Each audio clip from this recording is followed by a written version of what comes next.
All right, welcome back to the Home Service Expert. Today's Q&A. Had a pretty late night last night. Cigars. The neighbor had invited everybody over, and some of you guys know I live in Paradise Valley, Arizona. Pretty big lots. You don't really get to know the neighbors, and it was fantastic. It was the neighbor actually owns homes for juveniles, kids, adolescent kids. That he's got 40 homes in Arizona. Super awesome guy. Got to meet another neighbor, 44 years old, great guy, great family guy. Opens up T-Mobile stores across the country, doing about 50 million in EBITDA. So just really amazing. If you guys have not spent the time to meet your neighbors, it's one of the things I highly recommend doing. And I'm very glad Simon decided to invite everybody over. So we're going to start getting together more often. Pretty cool just hang out with successful people, different walks of life. The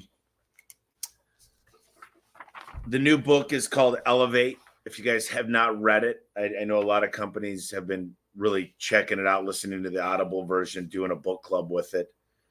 And I'm really excited because Freedom is coming up. Home Service Freedom. The Freedom event is next week, November 1st, 2nd, and 3rd. And some people said it's hard because it's around Halloween. I'm sorry. There's really no good dates to have an event. It's just a hard thing to really figure out the perfect date. Authority Brands is having their event in Orlando at the same time. But I got a lot of great questions in here. Really looking forward to doing these Q&As. I know it's a Monday, so people are walking into work and probably not going to get great attendance on this Q&A, but we'll try to bring some fire. A1, I want to show you guys some stuff we've got going on right now. So when we go through a month's worth of data, it's pretty thick. We look at a lot of things, and that's part of the stuff I'm working on with Home Service Freedom, is to be able to get each and every company the KPIs they need to make really great decisions. Understanding that these little, an example is AR, right? We're at 7%. We're going to get that down to 0.5%. We were doing a lot of dry runs after we fixed the garage door. We were going back to the house because they manual leased it or they kicked the safety eye. Get in front of that. That's going to add $3 million of revenue to the company for opportunity cost. We've got an outbound call center initiative we're kicking off next month. You just look at all the stuff. So many people out there right now are struggling. And the Fed came out and said they're probably going to raise rates again. So right now it's already at 8%. Inflation didn't drop below 2%. So they're trying to figure out what they can do. And it's going to be tough. I talked to Goldman Sachs, and they have a pretty good economic outlook. They think rates will come down at the end of next year, fourth quarter. But it's all speculative at this point. Yeah, the neighbor came over afterwards, and we went out and just had cigars and just kicked it for a couple hours, actually. So I didn't sleep as much as I typically like to. Probably got 6 hours. And I tend to want to get 8. So if you're wondering why I'm not my sparkly self, I've been on the phone all morning, but Jordan's bringing me a double espresso.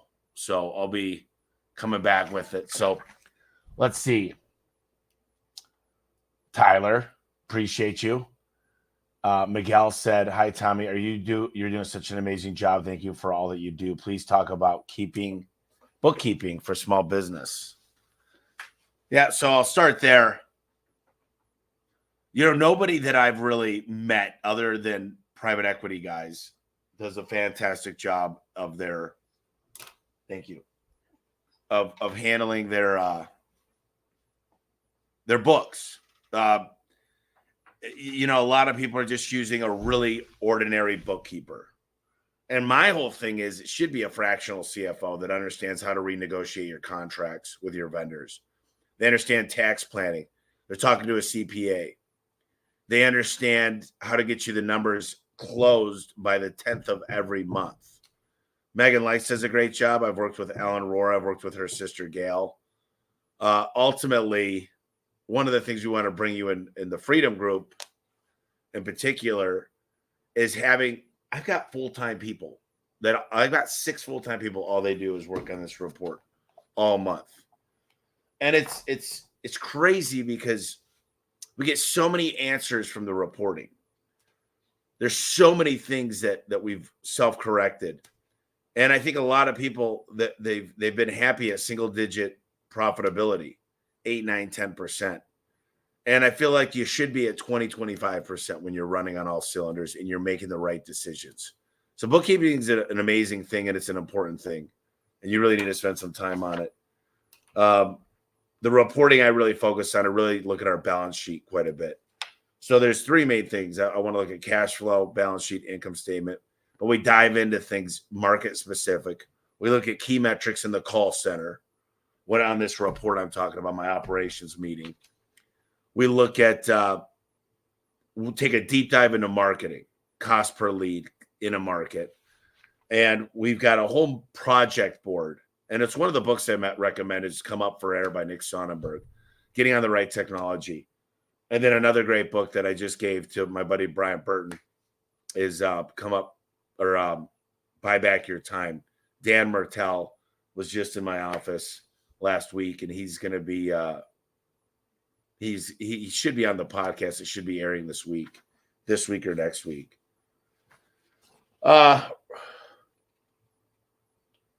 Raphael has a question. My dad's business has been around for 20 years. No CRM, no service agreements, no organization, no employees. I was laid off from my job in late July. My dad asked me to help him with his business. I don't know about HVAC or electrical. Hold on, I'm going to sneeze. Oh, shit. Allergies. He said, I don't know much about HVAC or electrical, but I have 14 years experience in tech sales. I know my dad's business has potential because I've gone with him to meet his loyal customers, and they absolutely love him. Prior to me joining, was using QuickBooks for everything. I set up Joyce for services, LSA and GMB, and Yelp, open phone, and our website, and hired an accountant. My dad's business has plenty of work, most of which he can't even take because my dad is only the technician. I know we need to hire, which is what we are planning to do as soon as our accountant gets our numbers back to us. I'm going to set up a demo with House Call Pro and Service Titan in the coming weeks. And now I'm not sure where to go. Well, if I was in your shoes, Raphael, I would focus on the manuals. I would focus on hiring. I'd focus on an org chart. I would make sure that I got a plan and start working on the budgeting. And actually, I'm going to be putting something in the home service expert group on Facebook that we're having a budgeted meeting, and whoever wants to come, it's super cheap. Tom Howard's going to be leading it up. It's going to be a game changer. I promise you guys, whoever comes to this budgeting event, it's going to be in Phoenix. I'll have that posted by the end of the day. Let me make a note, but budgeting is super important. And what else would I do? I mean, if the leads are coming in, it sounds like it's more of a hiring issue. So you need to be able to build manuals and train technicians. And, you know, Joe Cunningham does a pretty good job of putting out good technicians. So that's a resource I would use. You're only as strong as your weakest link. And when you start hiring, you notice that more and more. You want to find people that are lively. They smile all the time. They're energetic. The cup is half full type mentality, mindset. And just don't hire the wrong person, because when you're small, one bad hire could set you back a year. When I make a bad hire, and we really don't make a lot of bad hires. Like, it's one of the things we've been pounding on is this: do not bring me anything but a 10 out of 10. Do not bring me somebody that does not want more for their life, that dreams bigger.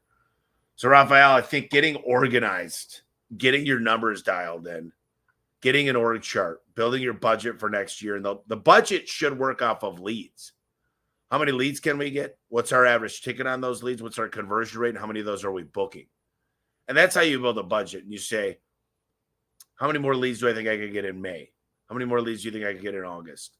And start building up the leads and reverse engineering it instead of picking an arbitrary number. That's kind of how you build a budget. Let's go to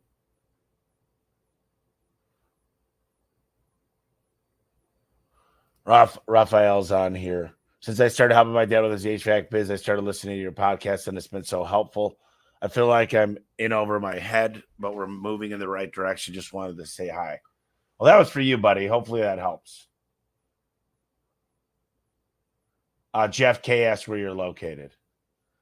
What type of things would you have a data integrity person focused on for a garage door company that is under 10 million? So my data integrity people, they look at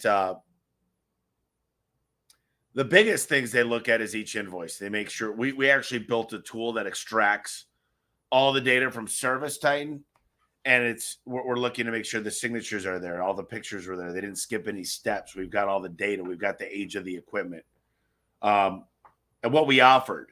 I mean, it's important to keep them accountable that we offered everything that the customer deserves to get offered to. A lot of times technicians will say the thing like, this customer would have never bought, so I didn't even offer it to them.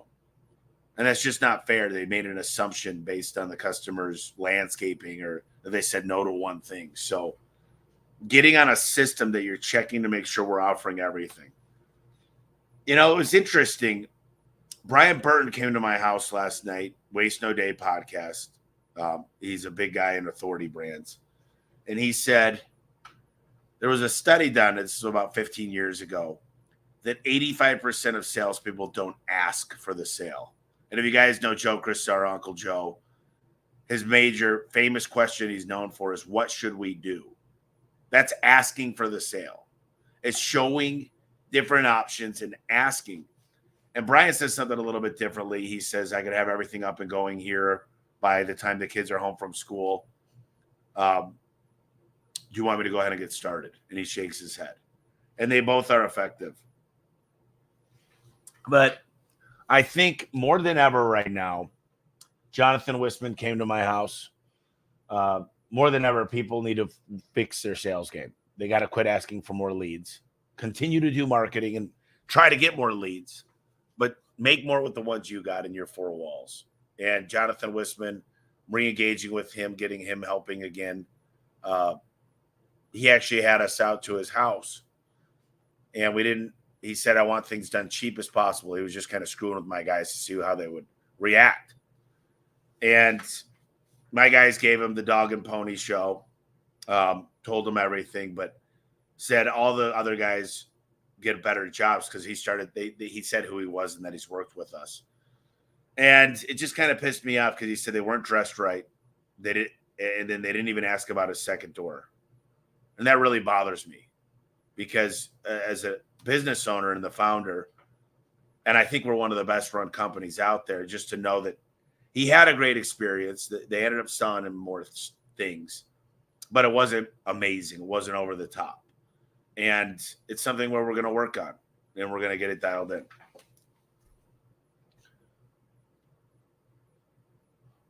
Let's see. Hey, Tommy, I really need to get my finances under control. I'm really having a hard time with seasonality of my excavation business. Do you think Megan Lex could help? Yeah, I think Megan Lex is good. If you guys don't have really, really great control over your financials, that's where you need to go. That's every ounce of me says it's kind of the Al Levy manuals. And a lot of people, they don't find success with Al Levy like I did because they don't live what he says down to the T. They don't use his hours that he gives. They don't integrate and implement and make it a part of their culture. And that's a big mistake. So, and then not having financials is like, it's like driving a car without anybody behind the steering wheel. It's like someone's hitting the gas, someone's hitting the brakes, but no one really knows where you're going. And I think for a lot of small businesses, we say, well, we got money in the bank, so we're good. And it's not fun to look at balance sheet and income statements. It's not fun to like analyze that stuff. It's great when you get somebody that understands what they're looking at and where to be putting your time, cost of goods sold, marketing, taking a deep dive into this stuff. And I can tell you, the more I learn how to take a deep dive into the company, the more I want more data. And I ask for more each month. I mean, this started out as 50 pages. This one's over 100. Last month was 150. Now, because we're coming out with our budgets, we kind of lighten this one up because it's been a lot more work coming up with next year's budgets. So pretty interesting.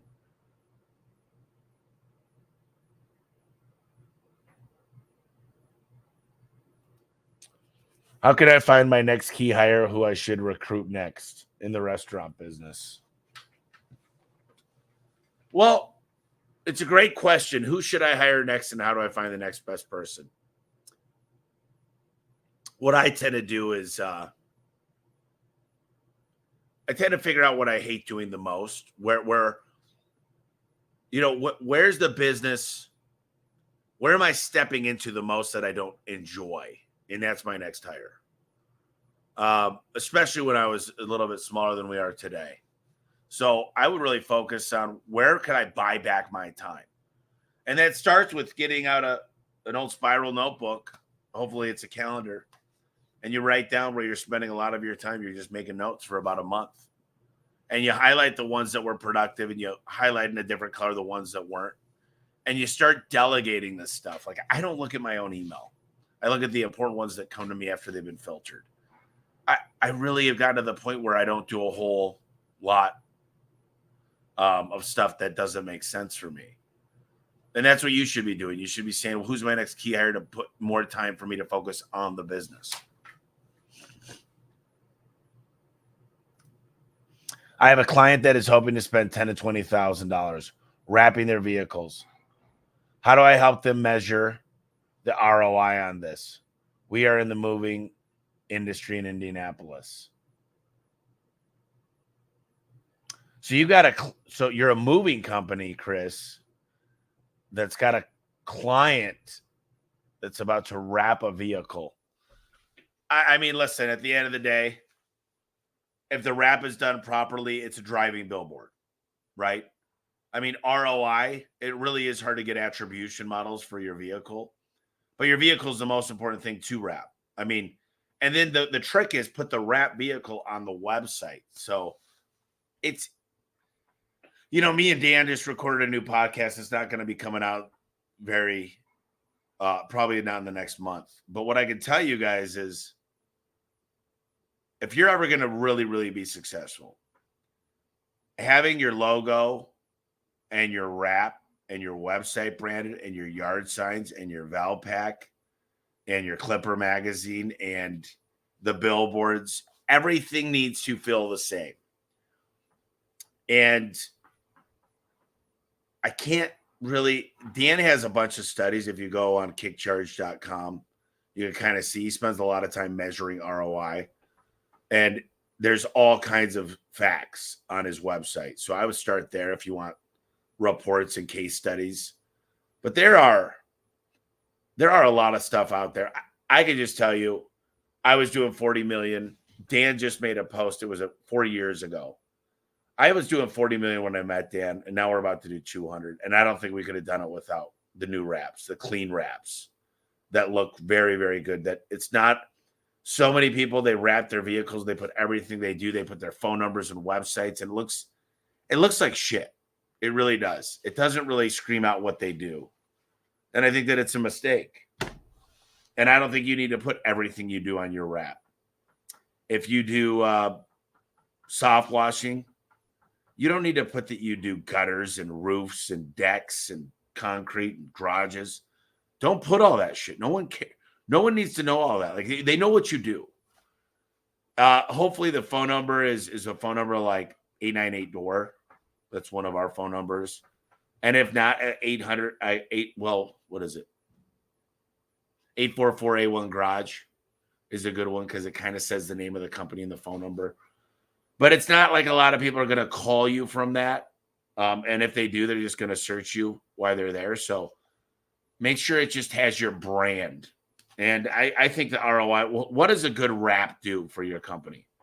Number one, it lowers your marketing costs. Number two, it tells the client that you're legit when you park in front of their house. They tend to want to spend more money. They don't think it's chucking a truck. Number three, employees start to engage more, especially when you wrap the building inside with the whole logos. I think it's fascinating that people won't make the investment. The number one thing, they put all their time, money, energy, they're gambling with their businesses' lives, and they're not sure they want to spend the money on the brand that feeds them, the brand that they're spending all these marketing dollars on, the brand that they're trying to go on Indeed and Glassdoor and ZipRecruiter to recruit. But yet they don't have a good logo. They don't have a mascot. It's mind-boggling to me, and I've kind of been in the. I understand where they're coming from. They don't have the money. One of the things Dan Martell said to me last week, he said, "You know, Tommy, he runs this best practices group for software companies, and he goes, people don't. They need to learn that if they buy, like they want to be bought from. Think about that. They buy, like they want to be bought from. What does that even mean? It means that I hire people and pay them. I've got a lot of coaches, a lot of consultants that I work with, and I'm bringing on more. And I don't try to get them down on price. I'm not always trying to figure out how to screw other people over. I buy like I want to be bought from. You give a price. And therefore, when we go out to a house, I feel like most customers go with us. And I think it's a lot to do with how I buy and how my technicians buy. And I talk a lot about that kind of that mentality.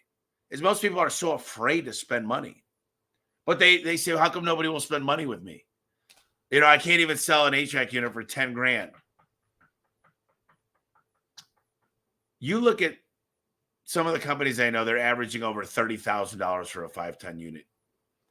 You've got, well, they're selling a lot more than just a 5-ton unit. There's adding insulation and putting new tubes for the HVAC. But you think about this.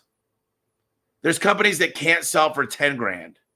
And there's companies that are averaging over 30, but they're selling a couple other extras with it. They're looking at air quality and stuff like that. How do you make the difference? Well, I think you invest into your brand. And it takes time. And you can't just wrap your vehicles and expect to sell stuff for more. You got to become a better company. You got to show up the same day. They got to have a great experience on the phone. Your marketing needs to tell them that you're a great company. And then you need to wow the customer from before you even get there. You need to make a phone call, let them know that you're honored that they chose your company. I'm stopping off at 7-Eleven to go pick up a Gatorade. Is there anything I could grab you? Do you like Monster? Do you like coffee? Hot, cold? What can I get you? I just wanted to tell you how much I appreciate it. You got a profile picture of me. I also have my family in there, and you can see that I'm a big skier, and I love soccer. And I just want to let you know I'm looking forward to getting to your house. I got everything on my truck. I got all the right tools, and we'll get you up and running in no time. And once again, we're honored that you chose us to be your garage door company. And needs to be that wow experience. You need to have perfect training that the guy's doing the same thing every time. Go above and beyond with the clients, and you can start selling stuff for a lot more money. But, you know, we don't get a lot of warranty calls like we used to. We've become a better company. We get out to warranty calls if we do the same day. And people pay for that. I mean, to have the infrastructure to handle what we need to do with this many calls in 19 states, we need to charge for it. And the people that say, I'll never tell you how much to charge in your company because I don't know. I'd have to look at a lot of financials to establish if you're charging enough. And there's always a point of you can't raise prices anymore because it's absurd. And I think, you know, we're not the most expensive. We've got options that are a little bit more, but we're also not the cheapest. And I think understanding how to train people, but they got to have the right brand behind them. Going back, I could spend the whole day talking about vehicle wraps and dialing in the website to make sure it's congruent and it's symmetrical.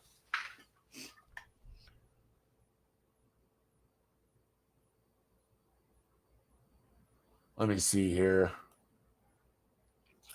Riker said, knowing what you know, now about private equity and what they bring to the table, would you have gone back and sold sooner?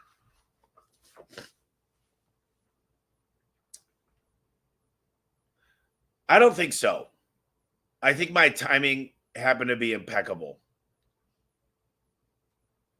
I don't think I would have sold sooner because I got an offer. I'm not going to say the company, but I got an offer for $123.5 million. And it was about 18 months before. And we did a lot better than that. So a lot of people think they're going to take it to the next level. I had the stuff right in front of me that I needed to do. And when you know you're going to be doing an event, which is selling your company, you start making different decisions. That's why I'm starting the Freedom event. That's why we're starting the Home Service Freedom group, is because you know you need to do all these things, right? You know you need to do audited financials. You need to get on accrual accounting. You know you need to fix a couple of markets. You know you need to top grade a couple of people. When you start setting dates, you start kind of thinking, how do I really make this company look amazing? And it's amazing to me that most people don't run their businesses like they can sell it at any time, like build it to sell it. John Warlow wrote that book, Built to Sell. And it's just fascinating that people do not build a business. And they say, I don't ever want to sell. Why? Well, it's so comfortable and I'm making great money. Really? You might be making $1 million a year. Why not get a check for $7 million? Roll some of that equity for another 4-year plan, bring another 6-7 million out, and don't lose your identity. Now you figured out how to do it. You know, a lot of people, they go through life in their only business and they get done with it and it's not what they thought it was. They say, I got all these customers, but it's not worth much. And why not go learn from the best of the best on how to build a business, the reporting, how to put together a board, how to raise capital, all the stuff that I'm involved in right now. Like, I feel like the mindset is broken. Why sell my business when it's bringing in a bunch of cash? Well, how old are your parents? How old are your kids? Are you really living your best life? Because I'll tell you what, throwing 5, 10, 20 million, 100 million into the bank, knowing that no matter what the economy brings, you're going to be able to buy when it turns into a buyer's market. You want to talk about becoming a billionaire? You got to have a lot of money in the bank. And unfortunately for us home service guys, the majority of the money's made when we do a transaction. And private equity gets a bad stigma because there's a lot of deals that go south because these guys get out of Yale, Princeton, and Harvard, and they don't know how to treat people. They understand the numbers. Luckily, I got with Cortec, and these guys are fascinating. They're very good partners. And I really, really like these guys, and we work well together. And they understand. They go, Tommy, this is your business. They couldn't believe how much money I reinvested. They said, you're nuts. And I asked them to do more. I asked them to put 60% back in. They wouldn't let me. I'm 47%. So I wouldn't have done it right at the same time, Riker. I would have done it exactly when I did it. But if you ever want to talk about it, me and you can jump on a call and we can talk about when the right timing is, because the timing is when it's planned for. The timing is to maximize value. And really what it's about is maximizing EBITDA and having a quality of earnings done. And knowing that you're well-rounded, knowing that someone's not going to give you a huge discount because you're unorganized and things aren't dialed in. Let's see here.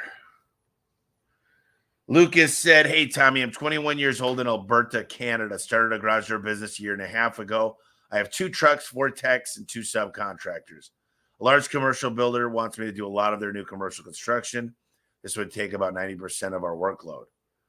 How big should a customer be before I refuse to work? I get worried about putting all my eggs in one basket, especially since the residential side of the business is growing rapidly. I also have fear of missing out. Lucas, if you could get to the point where you're at 55 to 60% gross profit, I would take that client on if I were your size. just make sure you've got a pretty deep bench. And what I mean by that is you don't just have one guy that can handle that load. If your residential side's growing and you got a great guy, first of all, get it on paper. Get in a contract, say, I'm going to be hiring people and building my business to be able to support the demand that you're bringing us. So to do that, I'm going to need to put it on paper. I would absolutely do that. And if you ever want to talk about that business, there's nothing that gets me more excited than talking about garage doors. I mean, it's my favorite thing. So if you ever want to chat, I'd love to talk with you.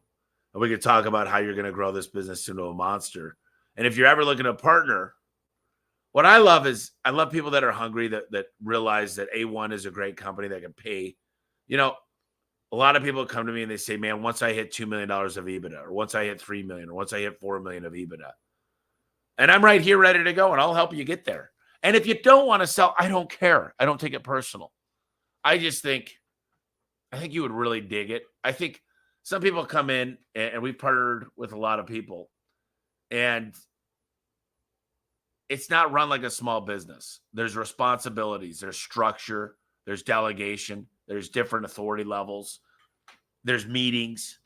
And it's not like this kumbaya, like everybody's flying by the seat of their pants like most people are used to. They're like, man, you guys are just, it's almost corporate.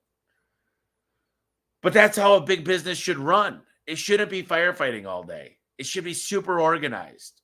And it should be everybody's working on records and goal setting and setting the budget correctly. So I know people think, man, I would just want to work alongside of Tommy. I make a lot of videos for the guys. I interview a lot of the technicians. We just came out with some really cool reporting that I could give high fives and send videos out telling them they're amazing. We got the Facebook group, but I'm involved with a lot of meetings, but I am not in the day-to-day. So, you know, if you're looking for somebody to just be around that looks like they're just suffocating all the time, I'm not your guy. You'd walk in and you'd say, man, Tommy, he doesn't really have to do much. I do. I'm busy. You see my calendar. I'm slammed. But it's pretty easy once you get things dialed in and you hire great people. But, Joe, I would definitely take on that. Or no, I'm sorry, Lucas. I would take on that contact. Joe Co said, hey, Tommy, I love all your content. I'm a one-truck guy doing pull service. I'm trying to find my first employee so I can start to turn this job into a business. How would you go about finding the first guy, and how do you transition your customers that you have such close relationships with? Yeah, great question. Joe, here's what I would do. I would hire somebody that blows the socks off. I would spend more money on my first employee. And this is controversial. This might be different than most people say. In this market, I would pay extremely well to get an apprentice. And extremely well to me in the pool service, probably $18 an hour. And I would hire a really, really good person with a great smile, that's energetic, that's already working somewhere else. So you're going to steal somebody, maybe not from a pool company, maybe from a restaurant, like a busboy or a server. And what I really start working on right now is how I'm going to pay them. How can they change the outcome? Obviously, on a pool service, the more routes they run, the better. And there's some sales involved. So I say, what are some of the outcomes I want for this particular individual? And the first thing I'd work is their manual that tells them their tattoo policy.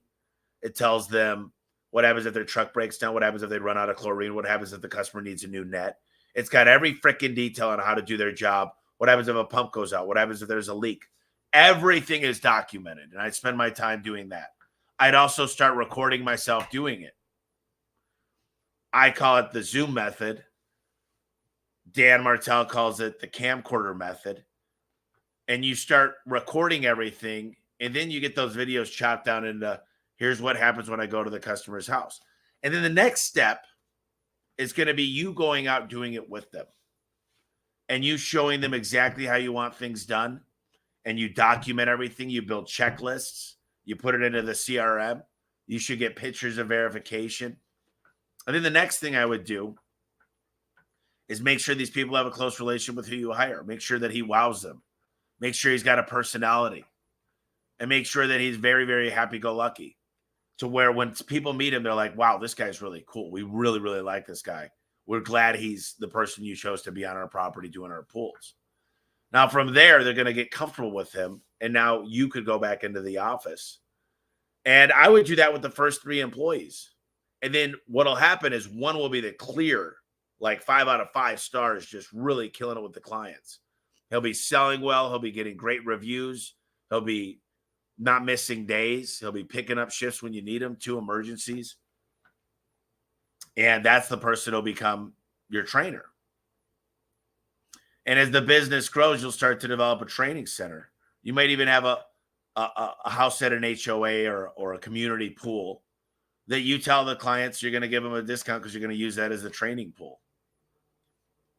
Some really important things to think about. Justin Giordano said, I'm starting a roofing and gutter company in beautiful Michigan, working with Kick Charge, Rapid Hire, One SEO, and others. I have individuals ready to invest. What would be the maximum equity you would feel comfortable giving away to properly have everything in place to grow and perform from day one? Well, equity is a really hard question. I always look for a competitive advantage. Even if I'm in your shoes, Justin, I'm not looking for capital for money. Let me think here. Brandon Dawson runs all of Grant Cardone's companies. And what he used to do is give equity to the clients. And it's an FTC compliance thing, Federal Trade Commission. But if they spent a certain amount of money, he locked them in by giving them equity. Very smart man. And what are these equity holders going to bring you? Are they bringing you any know-how? Are they bringing you any clientele? Are they bringing you certain banking relationships? I'd be very careful with how much equity I give when the company's not worth much. I would have to ask you your valuation and how much capital you're raising and what the capital is going to. I mean, there's so many more questions I'd have, Justin, of why would I bring equity holders in the beginning unless I needed cash? I'd rather use an SBA loan personally than give away equity when I'm small. And what's the maximum they'd give me valuation with something that's not? I mean, what are you going to say? The business is worth $10 million. Give me $1 million for 10%. That's a tough to swing. I don't think I'd invest in something that's not proven yet. So I got more questions on that. Aaron Kimbler said, I want to know how you handle fear. My trainer says it's about building confidence through repetition, but I have to start and I'm scared. So I end up with nothing. How do you handle fear? I know there was a point where you were young and afraid to approach people, or were you just always confident? Do I improve my product knowledge? Role play, which sucks. Appreciate anything in advance. Yeah, I think people run through fear. They go to the doctor because of fear. They run their business out of fear. They run their lives out of fear. Fear of missing out, fear of getting rejection. I don't know if there was a moment of my life. I think when I met Gabe Means, my old partner in A1, from 2007 to 2010, I remember somebody was talking shit about me, and I was there. And Gabe goes, don't you ever say anything negative about Tommy. He goes, or I'll beat your ass. He goes, this dude is the most passionate, caring man you'll ever meet. And I couldn't believe it because I didn't even stand up for myself. I don't remember the situation. It wasn't even a big deal. And when I learned that he just didn't care, and I learned a lot about just self-confidence from Gabe, where he was just like, dude, tell the customer what's up. He's like, you're not even helping them if you're not. And he'd walk in there and just not give a shit. He stopped caring what people think. I mean, he was great at what he did. He's one of the best salesmen I've ever met. But I don't let fear dictate anything anymore. All my decisions, I'm a big whiteboarder. and I strategize a lot. And I don't, you got to stop caring so much. There's a lot of people that might not like me. And I'm sure that they're out there and, they hate the thought of Tommy Mello or whatnot. But I don't let that get to me because I know that I'm a good person and I know that I care about people. And I think role playing is important. I think if you can't do that in practice and get very comfortable doing it and practicing what you're going to say so it's repetitive, you're not going to stand a chance. You're not going to become better. Me and Brian were talking yesterday about I'm going to get each technician a notebook. And I want them to write the job on the top. And I wanted them to put what went well, what they could have done better, and start really journaling after every call.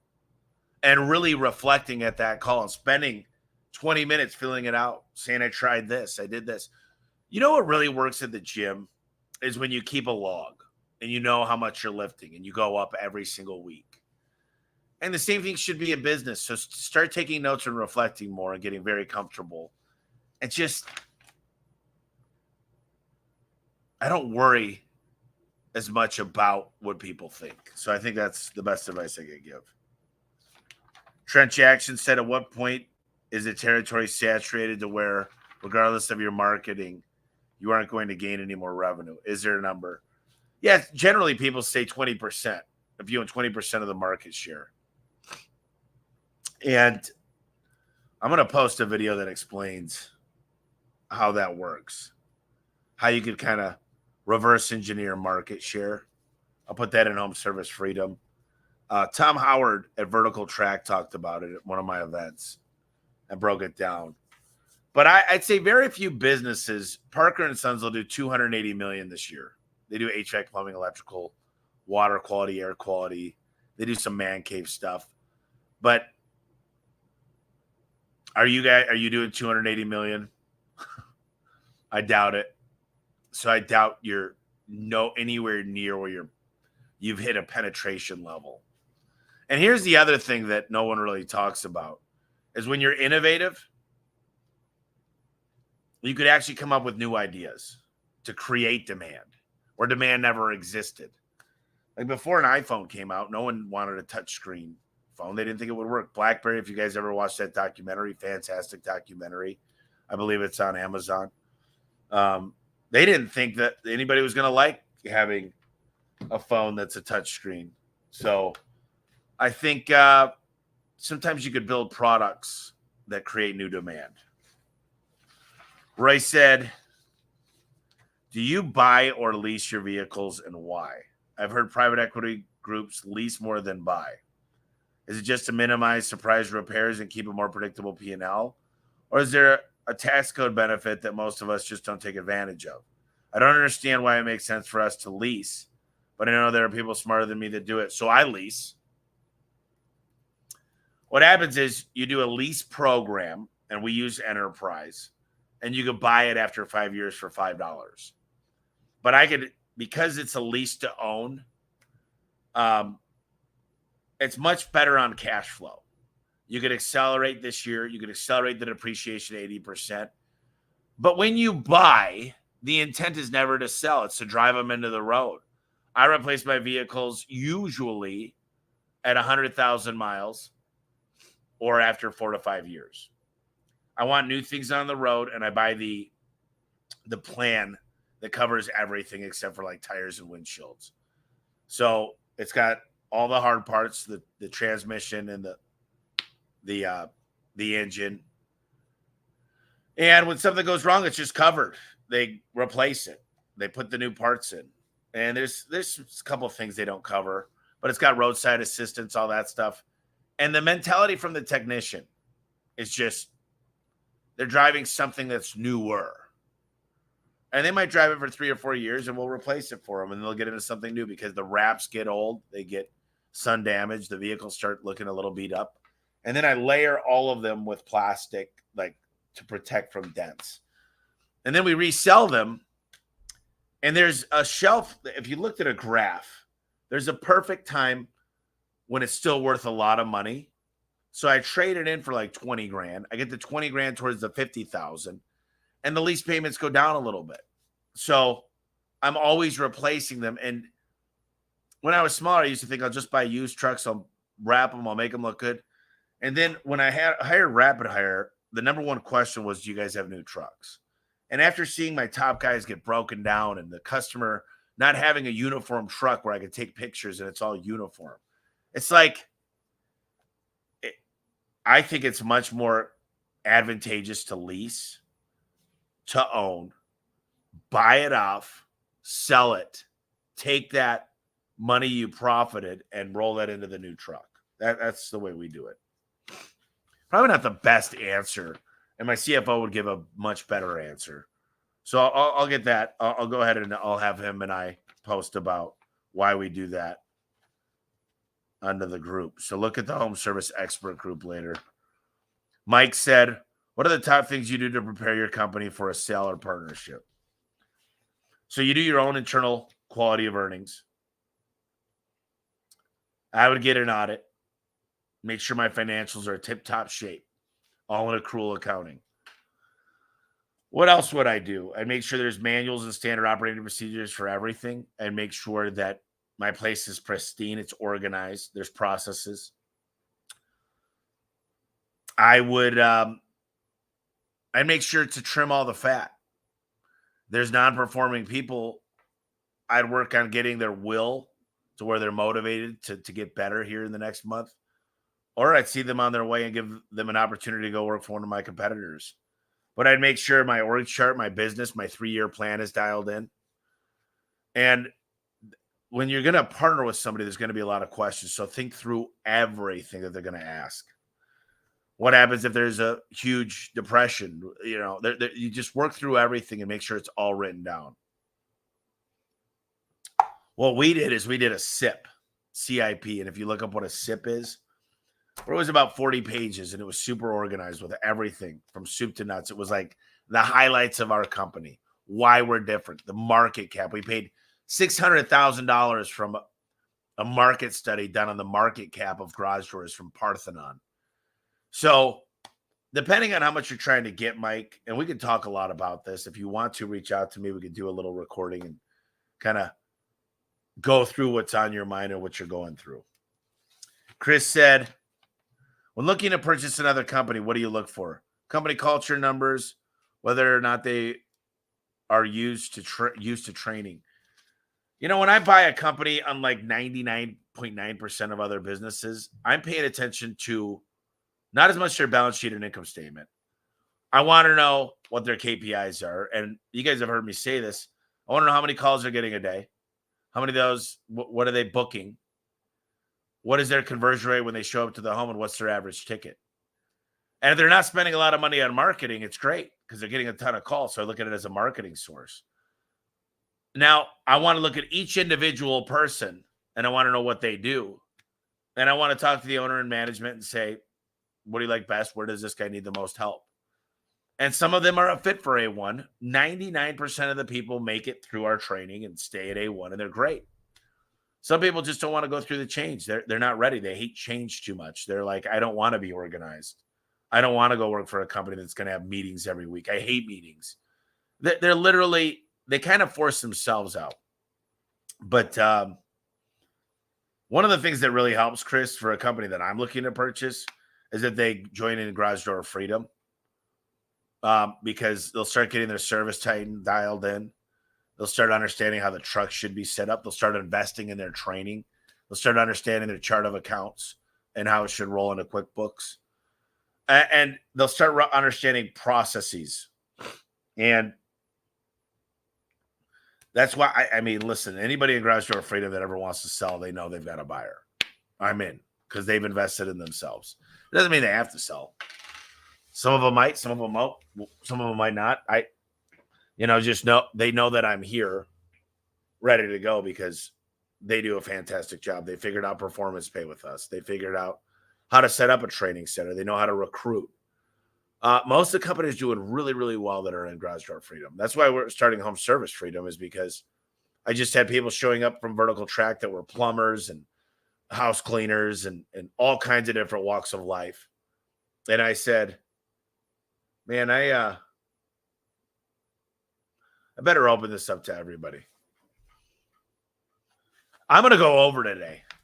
You guys don't all need to stay on. There's only 28 people here. But I enjoy this, and I want to give you guys time, and I've got some time, so I'm going to do it. Jake Morales said, who do you use for insurance within the business? Liability, workers' comp, auto. Feel like we may be overpaying and would like to know someone of your caliber uses. Let me get back to you, Jake. I'll make a post about this. I know we just switched companies. We keep the insurance accountable. Insurance is a weird deal, how it works, because when there's already a bid out, they go to all the same carriers. And then I pay for a portion of Aflac too. But let me get back to you on that one. It's a great question. I think our premium is going to be going up because we had quite a few accidents this year. One of the policies I just ended, we used to do a drug test after every accident. We're only going to do a drug test if it was your fault. Marijuana is a weird drug. It shows up in your system even when you're not high. And I had to let go of two good guys that said, yeah, they took a gummy the night before, but they weren't high when they were driving. And it's really hard to prove that. So my insurance is kind of screwed right now. And then they got what's called the EMOD score. And that's getting a lot better for us. It's how much times your guys are claiming something goes bad. And we've got a way to kind of get our EMOD score better. And it's something we can talk about. What should a fairly green HVAC company's marketing mix consist of, in your opinion? What percentage of marketing spend should be allocated to each? Yeah, I'll break that down for you. I believe that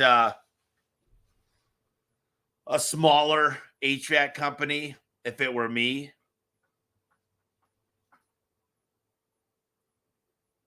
I would be maxing out. I'd find a company to optimize my GMB. That's where I would start. I'd focus on reviews, and I'd focus to get number one ranking in my Google My Business page, and it's called something different now. Second thing is I'd be maxing out local service ads. I'd absolutely spend a fortune on that. And I'd have a complete long-term 2-year plan for my website where I'm link building, getting the content. We're rebuilding our website right now. Again. And it's going to cost about $200,000. But the goal is to increase conversion rate dramatically. And because we've got such a high domain rank and we're adding a ton of content and we're changing the H tags, we're putting in new schema data, we're putting in new metadata, the tagging, the conversion, the hotspots, the reporting. SEO is a serious thing that I invest a lot of time and money in. So I would be focused on that. PPC would be the last one, and I'd make sure to optimize Bing as well. And that's when I use like a teeter-totter for demand. If my guys aren't busy enough, you could turn up the PPC. So those are I'd be part of BNI. I'd invest in great stickers and great yard signs. And I might do like a direct response mailer like Valpak or Clipper or Money Mailer. What I'd be spending a lot of time with is relationships. When you're small and you're a little bit more flexible, I'd be talking to realtors and building up a lot of business that basically pays all the bills.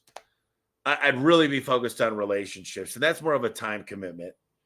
But I'm hiring somebody full-time to just be doing outbound calls to set me up for HOAs. I'm going to build the whole plan myself where I'm dialing it in, and I'm building the processes. People say, you're the CEO of a huge company. Why would you do that? Well, a lot of times I just like to have fun and get proved a point and build the SOPs around it. If I spent a whole week every day building SOPs, figuring out how to close, and then I could hire somebody, then I write the manual, prove out that they could do it. And then I could hire 10 more. I mean, we're in 37 markets. So what if I built it to where I had one person per market that's just filling up a book of business, and we're getting into commercial, something I said I'd never do. And commercial is it's a different animal, but it's funny. Keegan called me a couple of weeks ago and he's got a neighbor in Naples, Florida. And the guy is, I guess, a billionaire, and he does all commercial. He goes, why would you ever do residential? Now, the problem I have with commercial is it's a different skill set. It's much harder to train on. I mean, you got to be the more commercial guys I meet, they're usually in their 50s. They're very, very smart. They've seen everything. They could work on anything. They're not afraid of heights. And my fear was it's different insurance. Your AR is ridiculous. Some clients never pay. So it's a different truck setup. It's a different insurance, a different performance pay. But is the juice worth the squeeze? Yes. I think the problem is some people go do all commercial. They do everything. And they don't even know. They don't even have a manual for residential, which is the easiest. And I look at it and I go, you guys have one guy that understands how to do that. If he leaves, he's got you by the balls. I'm sorry, but how do you be successful when you only have one person that understands it? You only have one truck setup. You only have one scissor lift. So going into commercial, I would just say, spend a lot of money. Make sure you're very, very profitable. Buy the right truck setups. Get the right insurance. Get the right training. We're going to invest a lot of money next year, and we're going to own commercial. We're going to go into it. We're going to go after the big contracts, and that's more relationships. Once again. So let's go back to these questions.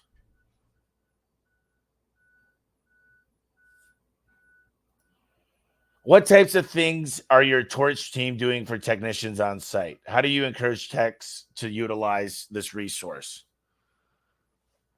So, Jacob, most of what the torch program is built out to do is closed door sales. Now, I've got another team that Michael Werner created this software that's something X. I forget what it's called.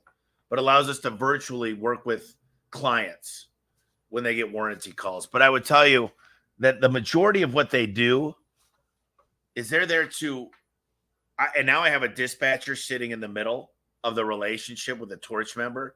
So the technician calls the dispatcher. She says, did you get everything? Are both parties aware? Is the customer pre-qualified? Did you have any magic moments? Is the customer... How do you feel about them wanting a new door? Are they excited about it? Are they 5 out of 5 understanding they need a new door? And the conversation is pretty simple with a virtual product specialist. They get on the phone with the client. They say, it sounds like you need a new door. Then first they joke around, introduce themselves.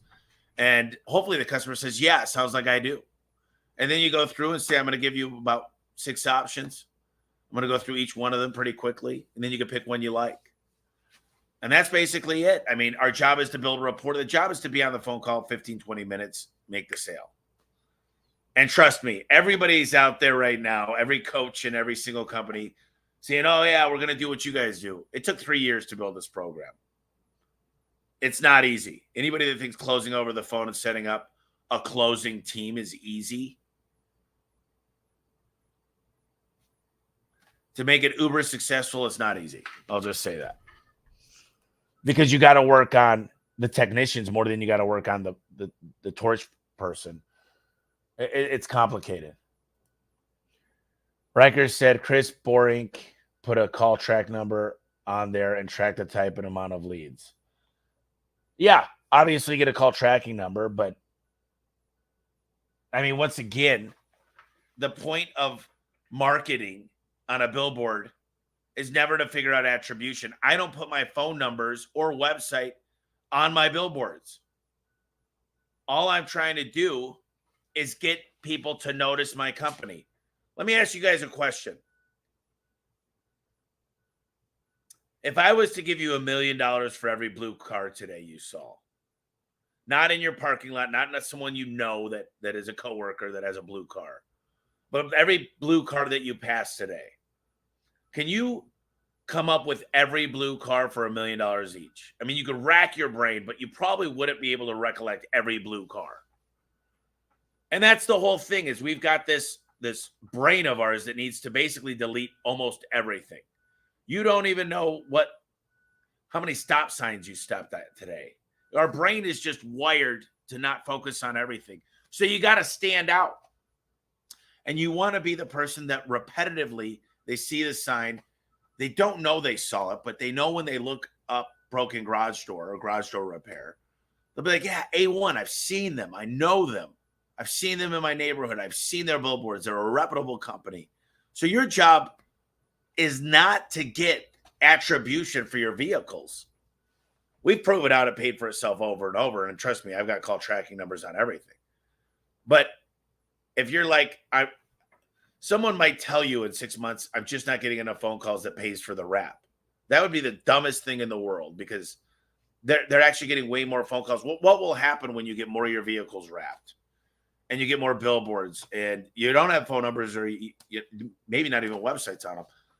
What will happen is your Google will start getting better results. Your Valpak will start getting better results. Everything will start getting better results. That's the plan. And ticket averages should go up because people are spending more. Jeff said it's the best investment ever. It makes you stand out. Teresa said, agreed 100% on what to include it on wraps, brand logo, tagline, website. Can use a phone if you want, a vanity number like you mentioned if you have one. Wraps are a moving billboard working for you every day. Least expensive lead you'll ever get. Any advertising you'd pay for. Absolutely agree with you. Rapid Hire Pro, if you guys need somebody and you're looking to hire somebody, obviously. They're not for everybody, because if you do not want to work with them and you're not going to follow up, the problem that most people that Jody says is that work with bigger companies is the HR person is not very good, and they don't make people feel special, and they don't have a process, and they say this is not how we always used to do it. No shit, that's why you hired us, because you suck. You're not good at what you do. So we're going to come in and we're going to interview. We're going to get you great applicants. We're going to redo your videos. We're going to build a really, really nice funnel. And then you guys still need to interview. You need to show up and smile and sell the company. They're not magic. They don't hire people for you. You still have to do interviews. You still got to put good stuff out there that people want to work for.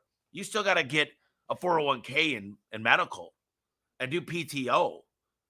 People are like, I tried Rapid Hire. It didn't work. Yeah, no shit. I tried out Levy's manuals. Show me how much you're reading them. Show me all your guys have signed off on them. Like, everybody says, I'm doing what you're doing, but I'm not getting the same results. Are you? Are you doing the same stuff I'm doing? Because it sounds like to me, you spent some money, but you didn't implement anything.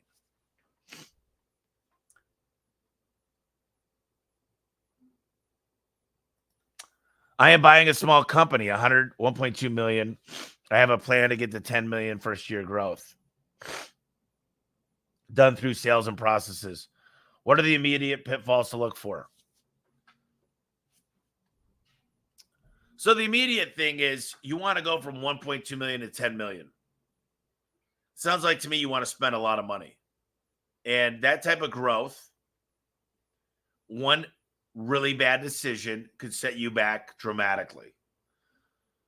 I think one of the main things are you're obviously going to need to do a lot of hiring. So getting your training dialed in, creating the culture, or it'll create itself. I think really getting buy-in from everybody and know where you're running towards. See, I think selling a company is what everybody should do, and set a 5-year plan or a 2-year plan or a 3 or 4, not a 10-year plan. Every single person that's listening right now could set it in 5 years. They can do a lot in 5 years. They can become extraordinarily wealthy. And they can bring people with them. That's what I talk a lot about, is letting the other leaders of the company that are bought in and paper it. Like, it's so funny. I hear about these companies all the time that they say they're going to give money to their people, but they never do. I think they're horrible human beings. They're selfish. And it's going to come back to haunt them. Trust me. They might be happy with the money they got, but, you know, I've been really, really thinking a lot about this. And I want to share some with you guys. The reason I started Home Service Freedom, that's getting launched here November 1st, 2nd, and 3rd. The reason I did an equity incentive program, which is now profit units. The reason why I help so many people is I love to watch people come up. I love to change family trees. I think that's really what my calling is. It's helping people understand that money is a tool and how to use it properly and how to change their families' lives. And a lot of this is going to go. My neighbor was over yesterday and he said, man, I'm in YPO. And he said, the most important thing for me is understanding how I don't ruin my kid's life with money. And so that's something we're going to talk a lot about, and how they don't ruin relationships. Because those who know me are going to learn real quickly that I'm going to work with you to become a gazillionaire. Hopefully you got 10 million in the bank within the next 3 years. That's what I want. And I like taking people with me. I never want to have to pay people's way. I want them to learn. The best gift you could give is how to actually make money, because then you feel good about yourself. And it's interesting. People walk away with a lot of money, and then we learn how to do it again and again and again and again. And it's easily duplicated. The problem is they lose their identity. And your identity should not be with your business. It should be with your family and friends and relationships.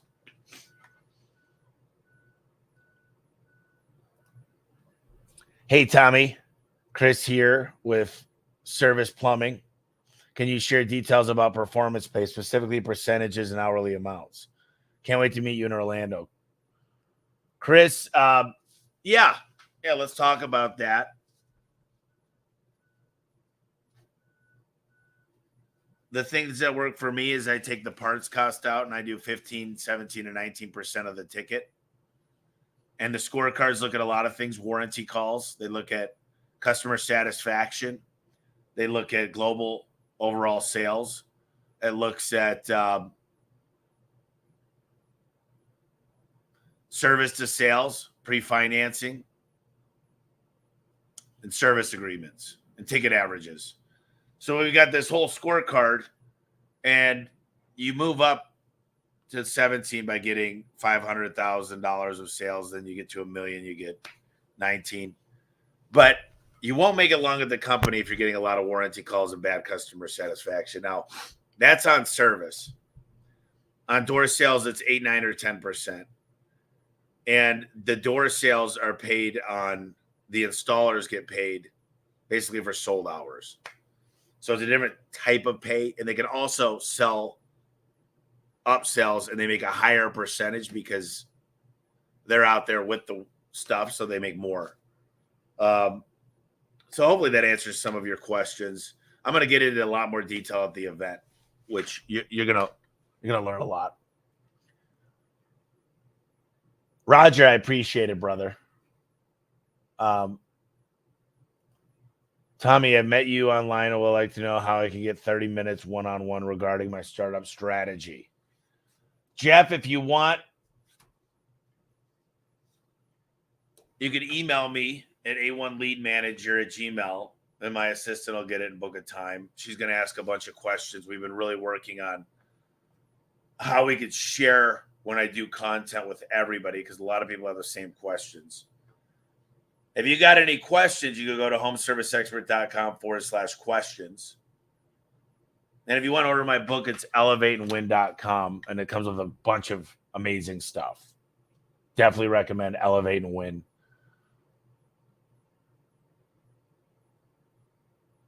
So performance pay for installers is sold hours. It's always going to be sold hours. And they got an opportunity to upsell. And now I'm upselling in storage. Ryan Ruff said, what is the KPI for call booking rate? Well, in the call center, I look at abandonment rate as well. So I want to know your booking rate. I want to know, I think you should be above 85% as far as percentage of booking. I think the average of home service is 45%. There's so much money that's lost in the call center. It's ridiculous. I think if everybody took a deep dive today into their call center, they would find a lot more money.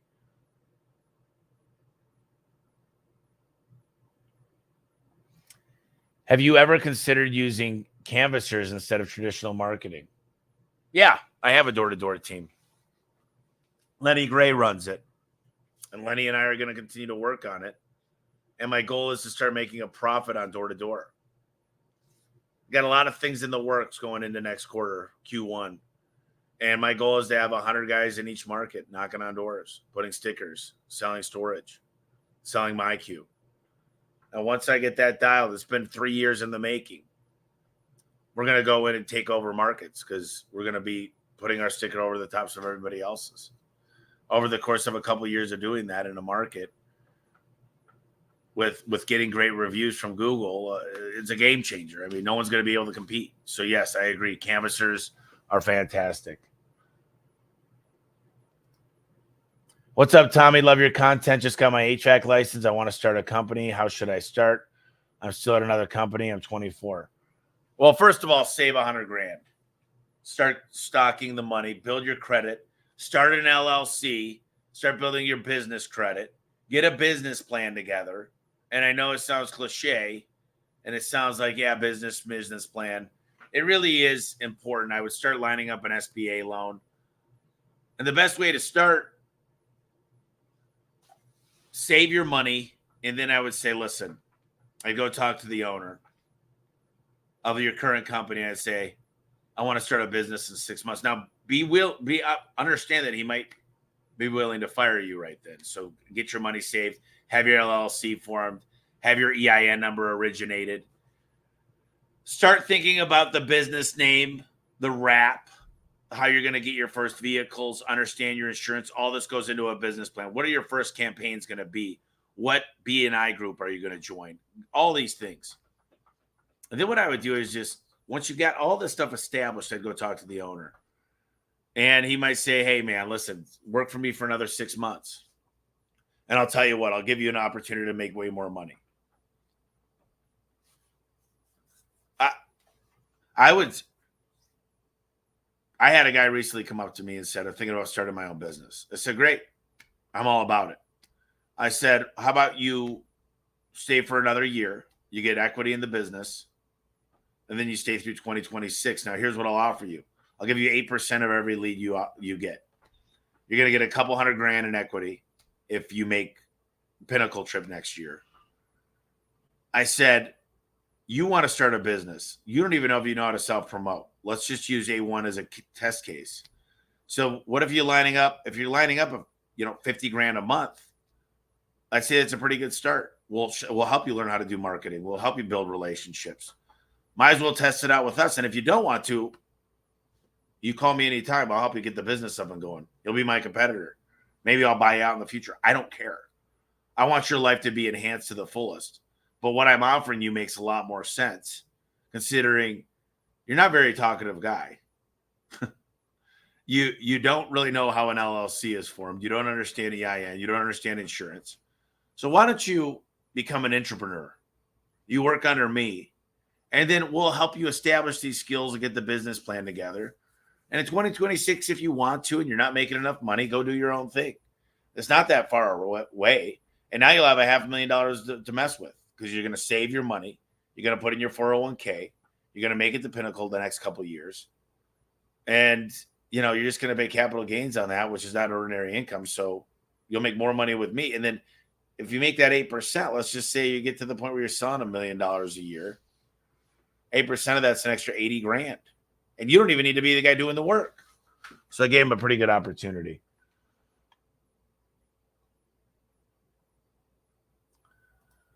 How do you feel about businesses without reoccurring revenue? I like them. I mean, Garage Doors is rarely reoccurring until I started selling service agreements. I mean, they'll call you back in the future, but if you're thinking about landscaping, like architecture, I think it's a great industry because you get such a huge ticket, and then hopefully you can sell a maintenance agreement with that. But yeah, I'm not afraid of businesses without reoccurring income. Now, the SaaS model, software as a service and reoccurring and service agreements, is the best model out there. That's why it deserves the best multiples. What you said about the billboards. Love what you said about the billboards. So many people forget how important building a brand is. Thank you. How do you feel about the exterior cleaning industry? You know how I feel about it, Corey? I feel like there's very few people that ever break through $5 million. And I feel like people do that for a lifestyle business. I feel like if I was going to do it, I'd do it commercially. I'd be a lot of service agreements.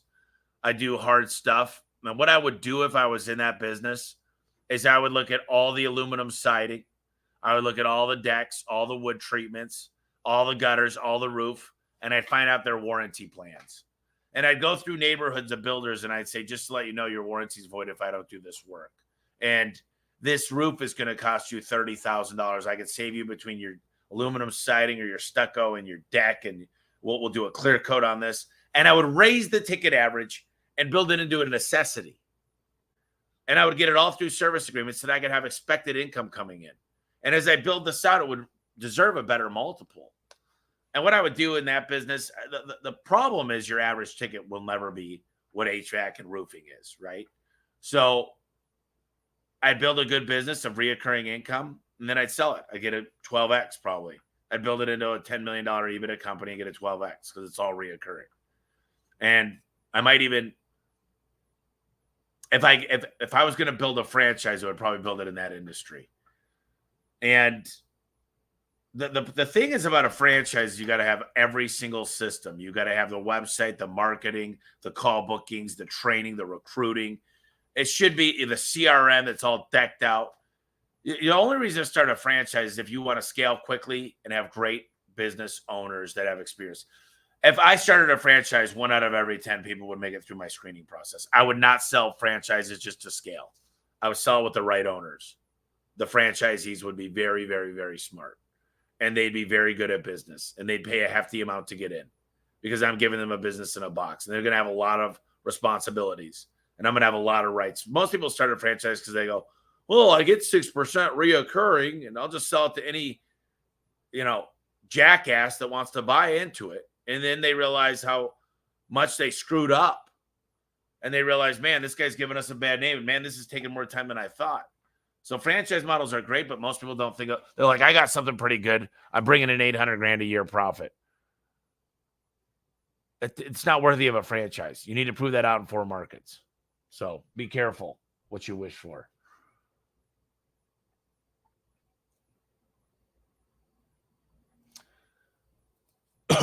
Adrian said, does A1 run Facebook ads? What do you think of that ad platform? I think Facebook's amazing. I don't think we do as well as Google, but we're bringing out somebody full-time to run social media. So we had an interview last week. We've not been huge on it. That's one of the biggest opportunities that we've identified. Also the Spanish market, 40% of Arizonians speak Spanish as a first language. So we're going to be going to the Spanish market. I've been talking about this stuff for a while. I finally got a really good VP to kind of help take my vision and put it on to doing so. I got to hit 110 million in 2025 of EBITDA. Might not hit it, might exceed it. Not really sure yet. There's a lot of things that are going on in the economy. But even if I don't hit it, I'll take significant market share. Maybe it's not 2026 I sell, maybe it's 2027. But ultimately, that's where I'm going to make. I did pretty good. I threw a couple $100 million in the bank after taxes. So I'm fine. But this will put me at billionaire level. So that's where, and home service freedom is not to make money. That's the crazy thing. I'm using the money we're going to be collecting from that to build a team. And there's opportunities that'll come out of that. Like this podcast. I didn't build this. I don't make money doing podcasts. What it does give me access. Oh, by the way, this podcast is now number 11 in the world for business on Apple. Might be just the United States, which is still 90% of the competition. So we passed up Jocko and Brad Lee and all these other guys. So now I got to get, you guys aspire to be number 1. Now I'm going after number 1. I need to figure out how to hit number 1 in home service.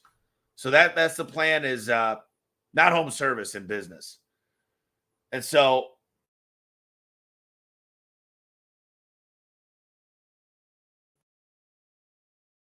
the podcast. So just know this, guys.